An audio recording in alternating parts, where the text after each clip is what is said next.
मी advocate Sambhaji Achyutrao Patil Satara, तसेच सेवानिवृत्त police उपाधीक्षक सातारा। आज 30 जून 2024 रोजी एक महत्त्वाच्या विषयावरील म्हणजेच भारतामध्ये 1 जुलै 2024 पासून म्हणजेच आज रात्रीच्या 12 वाजल्यानंतर जे पोलीस दलामध्ये नवीन 3 कायद्याची अंमलबजावणी होणार आहे, त्या कायद्याची प्रत्यक्ष अंमलबजावणी करणारे पोलीस ठाणे अंमलदार, त्यांचे मदतनीस आणि पोलीस ठाणे प्रभारी अधिकारी, तसेच वरिष्ठ अधिकारी म्हणजे पोलीस उपाधीक्षक किंवा उपायुक्त अधीक्षक या दर्जाचे अधिकारी यांच्यासाठी आणि नागरिकांसाठी सुद्धा एक महत्त्वाचा 15 ते 20 मिनिटाचा मी हा व्हिडिओ लेक्चर घेऊन येत आहे। Bureau of police research and development नवी दिल्ली एक केंद्रीय गृह विभागाच्या अंतर्गत असलेल्या या पोलीस विषयक संशोधन आणि विकास आस्थापनेकडून आणि नॅशनल क्राईम रेकॉर्ड्स ब्युरो यांच्याकडून या नवीन 3 कायद्याची अंमलबजावणी कशा पद्धतीने करावी याबाबतच्या मार्गदर्शक सूचना वेळोवेळी सर्व राज्यातील पोलीस दलाचे प्रमुख आणि शासन यांना येत आहे। त्यानुसार महाराष्ट्र राज्याचे CIDचे प्रमुख माननीय प्रशांत बोर्डे सर यांनी दिनांक 28 जून 2024 रोजी एक ऑफिस ऑर्डर काढून यामध्ये कशा प्रकारे गुन्ह्याची नोंद करायची आहे, FIR मध्ये काय बदल करण्यात येत आहे किंवा CCTS-2 व्हर्जन काय आहे याबाबतची थोडक्यात अंमलबजावणीची माहिती दिलेली आहे। तर प्रथमतः ठाणे अंमलदार आणि ठाणेदार किंवा प्रभारी अधिकारी यांनी प्रथमतः नीट ऐका। 30 जून 2024 पर्यंत कोणत्याही प्रकारचा गुन्हा केव्हा घडलेला आहे, जर तो 30 जून 24 पूर्वी म्हणजे रात्रीच्या 00:01 वाजण्यापूर्वी घडलेला असेल तर त्या गुन्ह्याची नोंद ही 30 जून पूर्वी झाली असेल, म्हणजे रात्री आज 24 वाजेपर्यंत झाली असेल FIR, तर या गुन्ह्याची नोंद भारतीय दंडसंहिता प्रमाणेच करायची आहे आणि त्याचा तपाससुद्धा क्रिमिनल प्रोसिजर कोड प्रमाणेच करावायचा आहे। ही बाब स्पष्ट झाली पाहिजे। त्यानंतर गुन्हा घडलेला आहे 30 जून 2024 रोजी सायंकाळी 5 वाजता, परंतु हा गुन्हा दाखल करण्यासाठी या ठिकाणी पोलीस स्टेशनमध्ये 1 जुलैच्या रात्री 2 वाजता फिर्यादी पार्टी आलेली आहे, परंतु गुन्हा कधी घडलेला आहे 30 जून 2024 रोजी सायंकाळी 5 वाजण्याचे सुमारास। FIR देण्यासाठी पोलीस स्टेशनमध्ये आलेले आहेत 1 जुलैच्या 02 वाजता। अशा वेळेला हा अपराध भारतीय दंडसंहितेप्रमाणेच नोंद होईल, त्यामधील भारतीय दंडसंहितेखाली जे कलम असेल तेच या ठिकाणी अप्लाय करण्यात येईल, लावण्यात येईल, परंतु या गुन्ह्याचा तपास मात्र CRPC ऐवजी भारतीय नागरिक सुरक्षा संहिता म्हणजे शॉर्ट फॉर्म BNSS प्रमाणे केला जाईल, याची नोंद घ्या। हा महत्त्वाचा भाग आहे।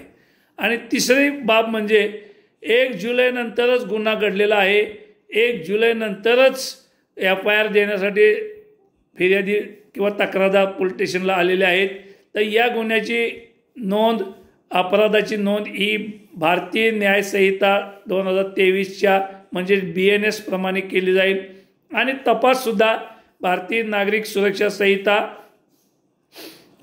मधील म्हणजेच तरतुदीप्रमाणे केला जाईल, हे स्पष्ट करतो। त्याशिवाय आता 1-2 उदाहरणं पोलीस स्टेशनमध्ये नव्याने ठाणेदार म्हणून काम करणाऱ्या अधिकाऱ्यासाठी सांगतो। एक 16 वर्षापेक्षा कमी वयाची मुलगी आहे, तिला 30 जूनला संध्याकाळी 8 वाजता पळवून नेलेले आहे, अशी घटना घडलेली आहे, परंतु त्याची फिर्याद देण्यासाठी ते पोलीस स्टेशनला नातेवाईक आलेले नाहीत।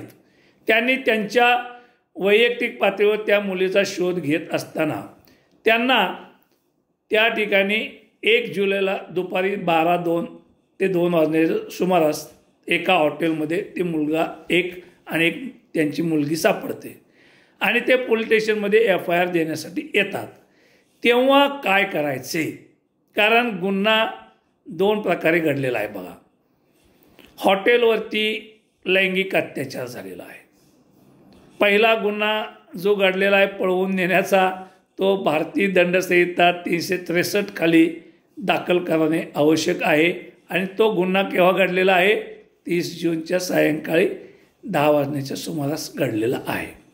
त्यामुळे या गुन्ह्याची नोंद मात्र 30 जूनच्या रात्री 12 वाजेपर्यंत न झाल्यामुळे याची FIR देण्यासाठी ते दुपारी 2 नंतर 1 जुलैला आलेले आहेत.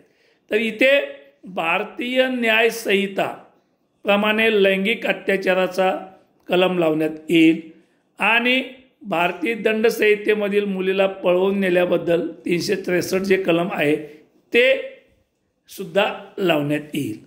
मात्र या गुन्ह्याचा तपास आता जो करण्यात येईल तो गुन्ह्याचा तपास FIR 1 जुलैला दाखल झालेली असल्यामुळे भारतीय नागरिक सुरक्षा संहिता याप्रमाणेच करावा लागेल.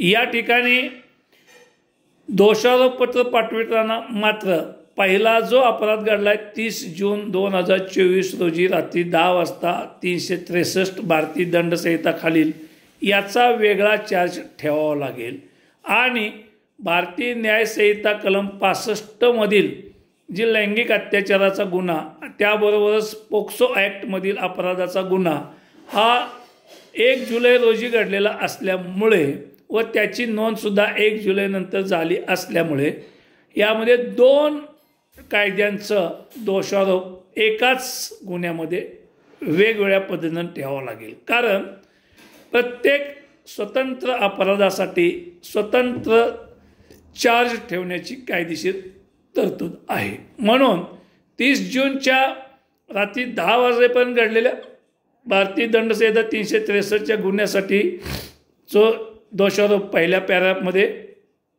दुसऱ्या पॅराग्राफमध्ये चार्जशीट पाठवताना भारतीय न्याय संहिता कलम 65 आणि पोक्सो ॲक्टमधील अपराध याप्रमाणे दोषारोपपत्र ठेवण्यात येईल.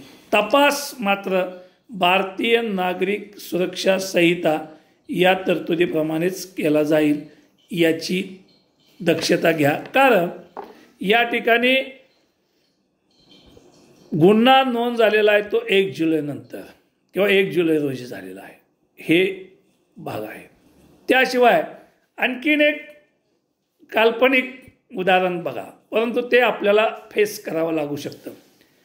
आज 30 जून 2024 रोज आहे. आज सायंकाळी समजा 5 वाजता एका व्यक्तीवर खुनी हल्ला झालेला आहे, खुनाचा प्रयत्न झालेला आहे. त्याची FIR रात्री 8 वाजेपर्यंत पोलीस स्टेशनमध्ये नोंद झालेली आहे. तर या गुन्ह्याचा तपास जो आहे तो भारतीय दंडसंहिता आणि CRPC प्रमाणेच करण्यात येईल. कारण यामधील जखमी व्यक्ती आणि गुन्ह्याची घटना ही 30 जून पूर्वीची आहे. त्यामुळे या ठिकाणी किंवा जो तपास आहे तो IPC आणि CRPC प्रमाणेच केला जाईल. परंतु यामधील जखमी व्यक्ती जर 2 जुलै रोजी किंवा 1 जुलै रोजी सायंकाळी मृत्यू झाला दवाखान्यात उपचार घेत असताना, तर भारतीय न्याय संहितेमधील 103 एक कलम लावता येणार नाही. कारण मूळ गुन्ह्याची FIR 30 जून रोजी झालेली आहे व त्या गुन्ह्याच्या घटनेचा परिणाम म्हणून तो मृत्यू झालेला आहे. म्हणजे खुनाचे जरी कलम लावायचे असेल तरीसुद्धा 302 याच कलमाखाली होईल. कारण जरी मृत्यू 1 जुलै किंवा 2 जुलैला झाला असला तरी घटना मूळ कधी घडलेली आहे, 30 जूनला सायंकाळी 5 वाजता खुनी हल्ला झालेला आहे. आणि त्यामुळे त्याच FIRमध्ये वाढीव कलम लावत असताना 2 जुलैला सुद्धा जरी आपणाला मृत्यू झाल्याची खबर आली तरीसुद्धा तो अपराध हा 302 प्रमाणेच होईल. त्याचा तपास सुद्धा CRPC मधील तरतुदीप्रमाणेच होईल. ही बाब महत्त्वाची विचारात घ्यावी. तसेच माननीय न्यायालयामध्ये सुद्धा या आरोपीला समजा 2 जुलै रोजी अटक करून हजर केलेले आहे। तर गुन्हा घडलेला आहे 30 जून 2024 रोजी सायंकाळी 5 वाजता। गुन्हा दाखल झालेला आहे तो 30 जून 2024 रोजी रात्री 8 वाजता। तपास CRPC प्रमाणे चालू आहे आणि त्यामुळे आरोपींना जी अटक होईल 2 जुलै रोजी सुद्धा किंवा 3 जुलै 5 जुलैला होईल ती CRPC मधील तरतुदीप्रमाणेच होईल, कारण गुन्हा घडल्याची तारीख आणि गुन्हा नोंद झाल्याची तारीख ही 1 जुलै पूर्वीची आहे, म्हणजे 30 जूनच्या रात्री 24 वाजण्यापूर्वीची आहे। हे 2 उदाहरणं तुम्हाला मी मुद्दाम दिलेले आहेत, कारण अशा प्रकारचा प्रसंग पोलीस ठाणे प्रभारी अधिकारी यांच्यासमोर येऊ शकतो। आणि आता पहिलं उदाहरण पाहूया आपण। पहिलं उदाहरण मी काय दिलं होतं, एक 16 वर्षाची आतील मुलगी आहे, तिचं अपहरण झालेलं आहे रात्री 10 वाजता, 30 जूनच्या रात्री 10 वाजता, आणि तिच्यावर लैंगिक अत्याचार मात्र झालेला आहे 1 जुलै रोजी। तर या ठिकाणी 2 वेगवेगळ्या प्रकारचे घटना आहेत, परंतु नोंद झालेले 1 जुलैला, त्यामुळे या गुन्ह्याची नोंद ही जी होणार आहे ती भारतीय या ठिकाणी दंडसंहितेमधलं 363 प्रमाणे होईल आणि भारतीय न्यायसंहिता कलम 65 म्हणजे 16 वर्षाच्या आतील मुलीवर लैंगिक अत्याचार करणे आणि पोक्सो ॲक्टमधील कलम याप्रमाणे सुद्धा होणार आहे। आणि त्यामुळे स्वतंत्रपणे 2 वेगवेगळे दोषारोप एकाच दोषारोप गुन्ह्यामध्ये हे पाठवायचे आहेत, हे लक्षात घेणं आवश्यक आहे। तर या सूचनांबरोबरच माननीय पोलीस महासंचालक रश्मी शुक्ला मॅडम आणि माननीय पोलीस आयुक्त मिलिंद बारंबे साहेब नवी मुंबई यांनी तयार केलेले जे माहिती पुस्तिका आहे आणि स्टँडर्ड ऑपरेटिंग प्रोसिजर खात्याअंतर्गत वापरण्यासाठी जी देण्यात आली आहे त्याचे सुद्धा मी पूर्णपणे अवलोकन केलेले आहे। ते अतिशय उपयुक्त आणि महत्त्वाचं या ठिकाणी एक दस्तऐवज हँडबुक आपल्यासाठी उपलब्ध करून देण्यात आलेलं आहे।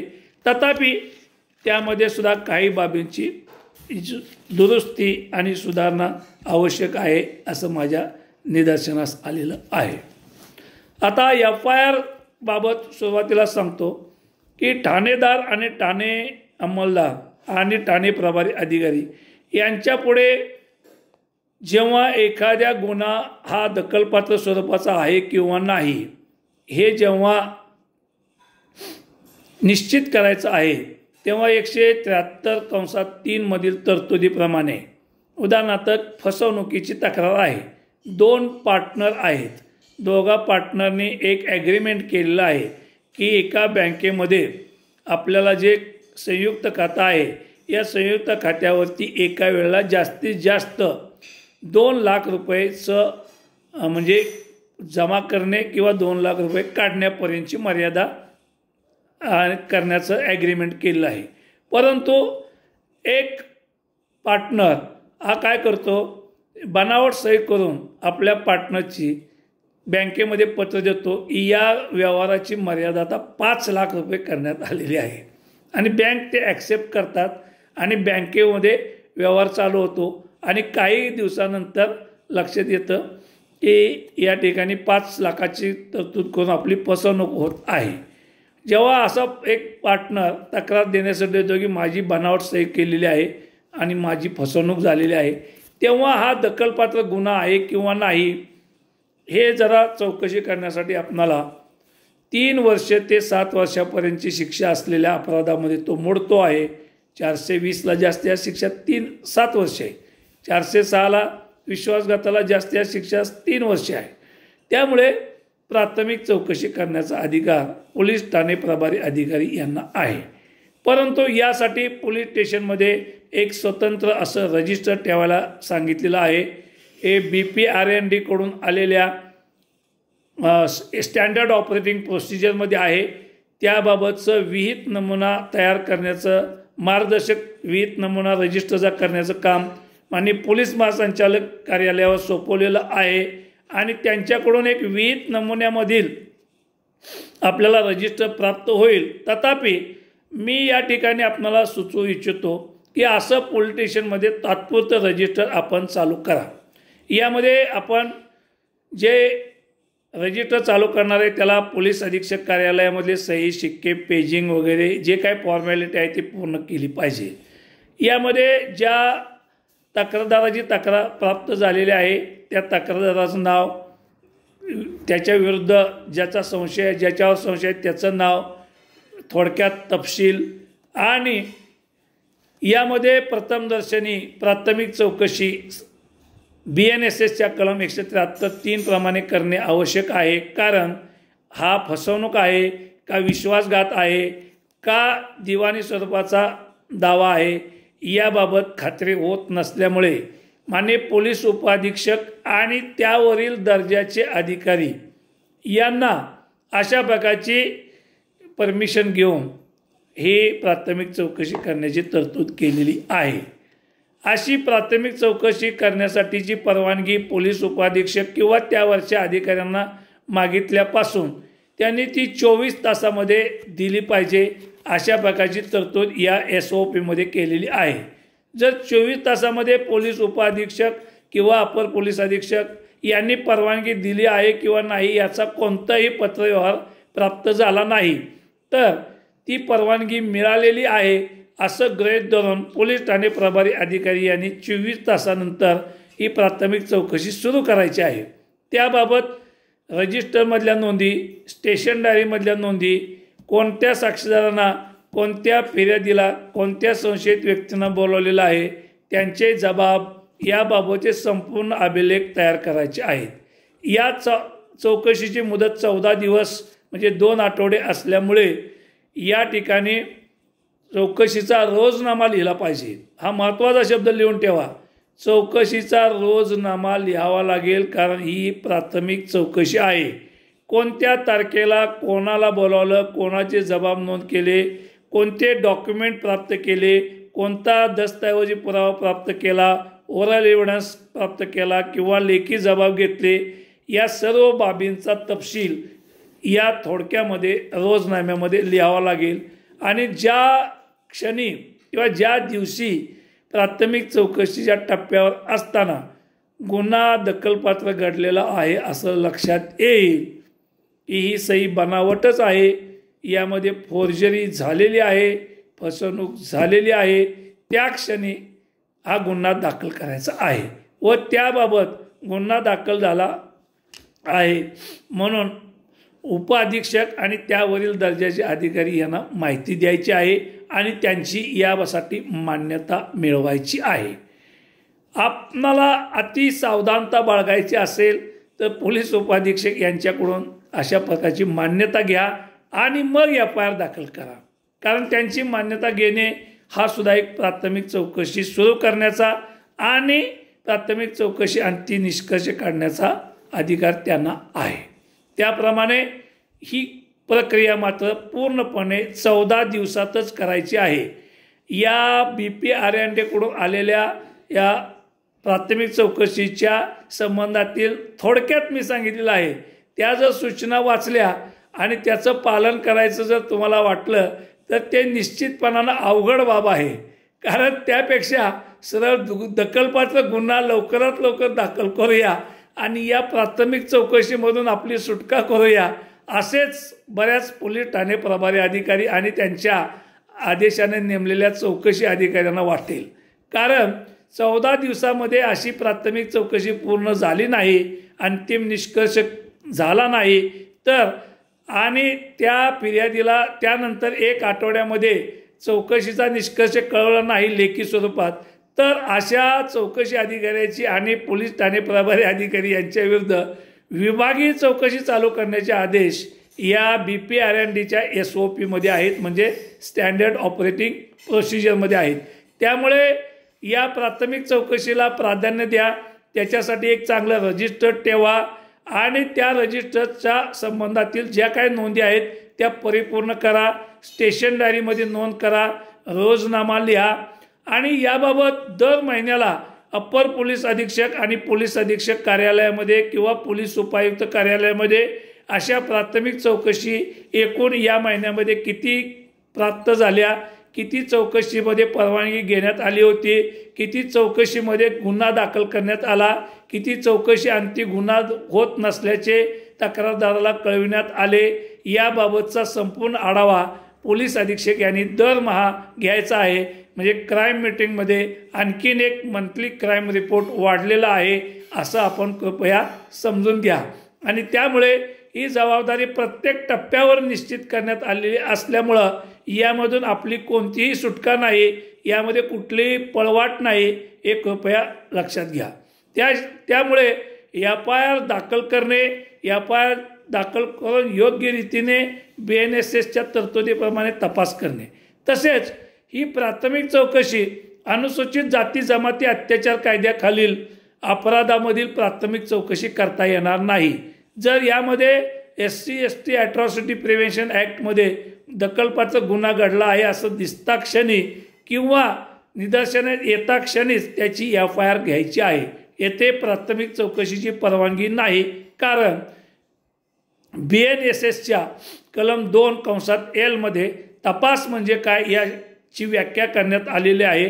तपासामध्ये अनेक बाबींचा समावेश होतो आणि त्या तपासामध्ये स्पष्ट केले आहे की BNSS अंतर्गत असलेल्या तरतुदीच्या आधारे केलेला तपास म्हणजे कायदेशीर तपास. त्यामधून पुरावा संकलित करणे आणि अंतिमतः सत्य शोधणे हे तपासाचं अंतिम उद्दिष्ट आहे.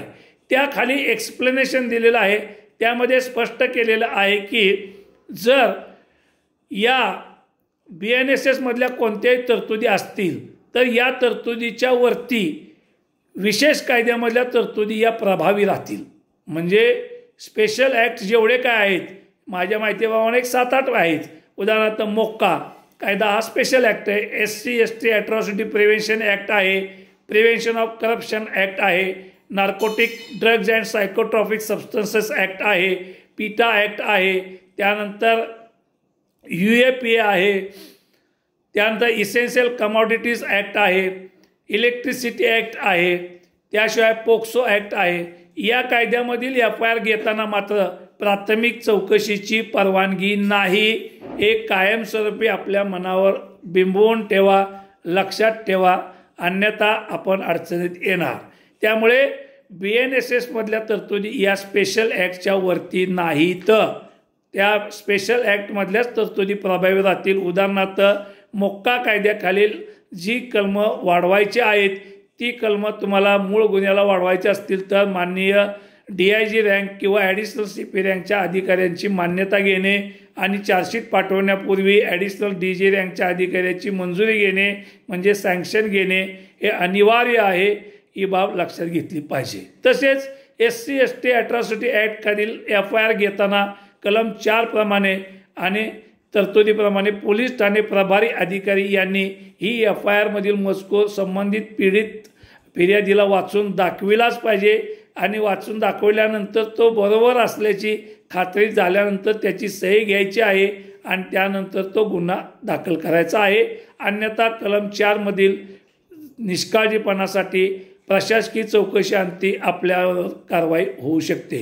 या महत्त्वाच्या बाबी मी सुरुवातीला आजच्या ठाणे अंमलदार मंडळीसाठी, पोलीस ठाणेदार यांच्यासाठी किंवा ठाणे प्रभारी अधिकारी यांच्यासाठी थोडक्यात सांगितलेल्या आहेत. यापुढील काळामध्ये सुद्धा मी अशाच प्रकारे व्हिडिओ लेक्चर देणार आहे, परंतु यापुढील प्रत्येक लेक्चर हे मोफत असणार नाही. यासाठी काही स्वरूपात फी आकारली जाईल आणि ती फी मला आपण दिल्यानंतरच अशा प्रकारच्या लेक्चरचा लाभ घेण्याची संधी मिळेल, अशा प्रकारची मी तरतूद केलेली आहे.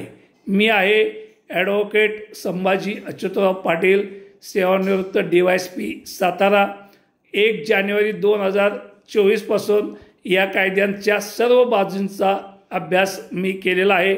माझा मोबाईल नंबर आहे 8975 399 100. काही महत्त्वाच्या आणि तातडीच्या प्रसंगी आपणाला सल्ला मात्र दिला जाईल. धन्यवाद. जय हिंद, जय महाराष्ट्र पोलीस.